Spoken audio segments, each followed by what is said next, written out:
Patuloy ang paghahanda ng mga lokal na pamahalaan sa Hilagang Luzon sa posibleng epekto ng bagyong Salome. Sa Mindanao naman na hindi apektado ng bagyo, bumaha sa iba't ibang bayan at lungsod dahil sa malakas na ulan. Darito ang unang balita.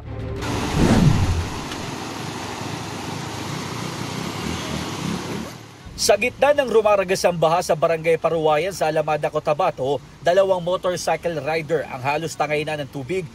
Tinawid ng dalawang overflow bridge sa sitio Campo 1 pero nahirapan silang makadaan dahil sa lakas ng agos ng tubig. Maya-maya pa'y natumba ang motor ng isa sa kanila. Pinilit itong itayo ng lalaking rider pero pahirapan dahil sa pagragasa ng baha. Gamit ang lubid, tinulungan sila ng ilang residente at sundalo para makaahon.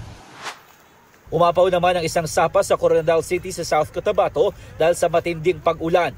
Dahil dyan, bumaha sa ilang barangay sa lungsod. Pinasok pa ng tubig ang ilang bahay.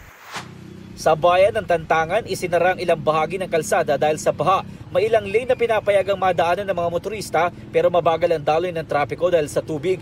Tumulong ang ilang kawani ng Municipal Disaster Risk Reduction and Management Office at Traffic Section sa pagmamando ng trapiko. Halos ganyan din ang naranasan sa Takurong Sultan Kudarat. Lampas gutter ang baha kaya mabagal ang takbo ng mga sasakyan. Hindi naman madaanan ang ilang kalsada sa Balabagan, Lanao del Sur dahil din sa baha. Ayon sa Pag-asa, Intertropical Convergence Zone o ITCZ ang nagpaulan sa iba't ibang bahagi ng Mindanao. Sa Hilagang Luzon naman ay inaasahang tutubukin ng bagyong Salome, patuloy ang paghahanda ng mga lokal na pamahalaan. Sa Pagudpud, Ilocos Norte, naka-alerto na ang lokal na pamahalaan para sa epekto ng bagyo. Pinayuhan ng mga residenteng huwag munang pumunta sa dagat. Pinag-iingat din ang mga nakatira sa mga coastal area sa bayan ng Burgos. Nakahanda na roon ang mga rescue equipment sakaling kailanganin.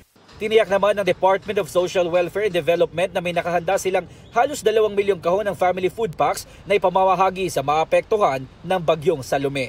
Ito ang unang balita. Jomer Apresto para sa GMA Integrated News.